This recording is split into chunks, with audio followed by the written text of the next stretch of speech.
Ava hadn't planned on becoming a detective, but love has a way of sharpening instincts. She had always trusted Nathan. He was charming, thoughtful, and knew just how to make her laugh after a long shift at the ER. For 3 years, they built a life around late-night takeout, Sunday morning hikes, and promises whispered in the dark. But lately, something had shifted. His texts became slower. His answers got vaguer. He started using phrases like, "I'm just tired," and "you're overthinking." Ava wasn't a jealous type. She was practical, level-headed, but she wasn't blind. She noticed the way he hit his phone when it buzzed, how he suddenly took work calls on the balcony. And then came the ultimate clue, the lipstick stain on the inside of his shirt collar, a pale shade of rose she never wore. So she tested him. She casually asked how his meeting with Amanda went, except Amanda didn't exist. Nathan blinked for a moment too long before offering a clumsy, "Yeah, good." That night, she sat across from him at dinner, her eyes steady, her voice even. "I'm only going to say this once," she said, setting her fork down. "Whatever you're doing, whoever you think you're fooling, it ends now. I'm giving you one chance to come clean." Nathan looked up, stunned. "What are you talking about?" She leaned in, her expression unreadable. "This is your final warning. Nathan, you come clean or I do it for you." He laughed, nervous. "You're being paranoid." Ava nodded slowly. "All right." She didn't raise her voice. She didn't cry. But inside, a switch had flipped. 3 days later, Nathan's world cracked open. It started with a group message she sent to him, his parents, a few close friends, and most importantly, the woman he thought he was cleverly hiding, Marissa, his co-worker. The message read, subject, "Truth has a way of surfacing. Hi, everyone. I debated for a long time whether this was worth sharing. But since honesty seems to be lacking in certain corners, I'll take the initiative." Attached are screenshots, dates, and timestamps of the past 6 weeks Nathan has spent working late. "Marissa, I thought you should know you were never a secret. Just a delay. Nathan, this was your warning. I only give one." Attached were the photos she'd taken discreetly. Him entering Marissa's apartment, hand in hand. The Uber receipts. The forwarded messages he forgot she could see via their shared cloud account. He called, begged, texted. But Ava never responded. She didn't need to. She moved out 2 days later. Booked herself a weekend retreat to clear her mind. Posted one photo of herself smiling on a mountaintop with the caption, "Peace tastes better than lies." Nathan was left to deal with the fallout, alone, just as he deserved. And Ava? She never looked back. The aftermath was exactly what Ava had expected, but perhaps more brutal than even she had imagined. Nathan's phone exploded with calls and messages. His mother was furious, accusing him of dragging the family name through the mud. His father didn't say much, just sent a single message, disappointed beyond words. As for Marissa, she blocked him immediately. Apparently, she hadn't known she was the other woman. She thought she was the only woman. When Ava's message landed in her inbox, it hit like a bullet.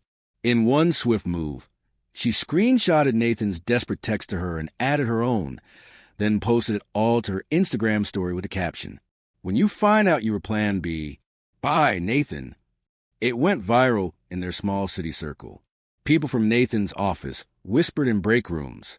Clients canceled meetings. And his promotion, which he'd been gloating about for weeks, disappeared without explanation. Ava, meanwhile, was calm. Too calm. She had changed her number, blocked his socials, and deleted their photos. There were no angry posts, no subtweets, no emotional breakdowns. Just silence, and silence, she knew, was louder than any scream. She returned from her retreat, glowing, re-energized.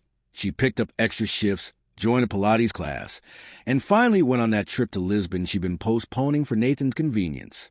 For the first time in years, she didn't have to wait around for someone to come home or wonder if a hug was hiding a lie.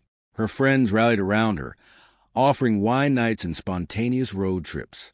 And when they asked her if she missed him, she always answered the same. "I miss who I thought he was. But I don't miss the man I found out he is." Weeks passed, then a month. One evening, just after her shift ended, Ava walked out of hospital to find Nathan standing by her car, looking like a ghost of himself, unkempt, tired, desperate. "I just want to talk," he said quietly. She stared at him for a long moment before unlocking her car with a beep. "Talk? You had your chance." "I messed up," he blurted. "I didn't know how good I had it until I left," she finished. "That's how it usually goes, doesn't it?" He looked down. "Can't we just start over?" Ava stepped closer, her voice barely above a whisper. "The moment you chose someone else behind my back, you ended this. I only delivered the consequences." Then she got in her car, closed the door, and drove away. Months later, Ava met someone new, a travel writer with kind eyes and no skeletons in his closet. They didn't rush. They built trust slowly. And when she told him about Nathan one night, he simply said, "You're stronger than most people I know." Ava smiled, because now she knew giving a final warning isn't about scaring someone. It's about honoring yourself enough to walk away when it's ignored. And she did, gracefully, fiercely, and without ever needing to look back. Ava never regretted giving that final warning. It had been her line in the sand. And when Nathan crossed it, she didn't scream, plead, or cling. She acted. What surprised her most wasn't how easily she let go of him, but how deeply she reclaimed herself in the process.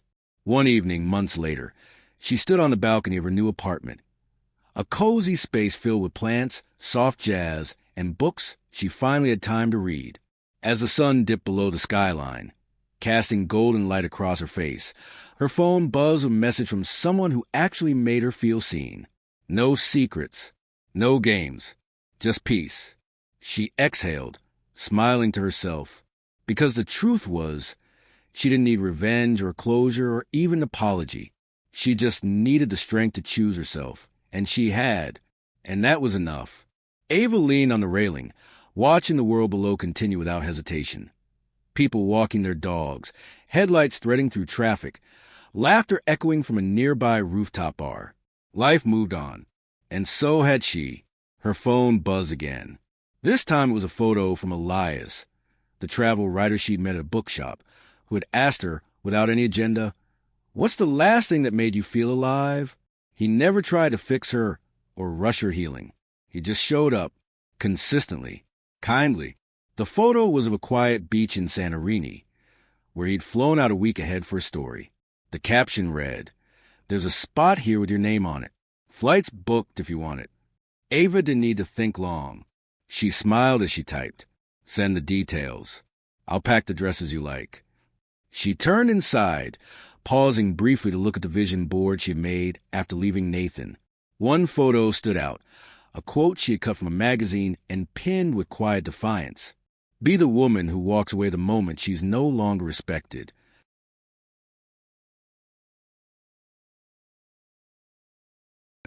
Now, she was a woman who bloomed.